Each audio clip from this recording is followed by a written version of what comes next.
All right, so today we are going to do a lab on electricity, and it involves you taking your WigglyBot apart.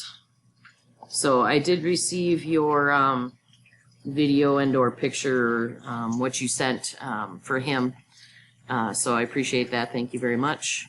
And if you take him apart, you can use the parts for the lab today. And so there's some information about electrons and how they move, and you can type in here and fill the blanks in and so on and so forth. And you can reverse direction on your motor by flipping your leads to the different sides of the battery. And keep going down and continue to follow the directions here.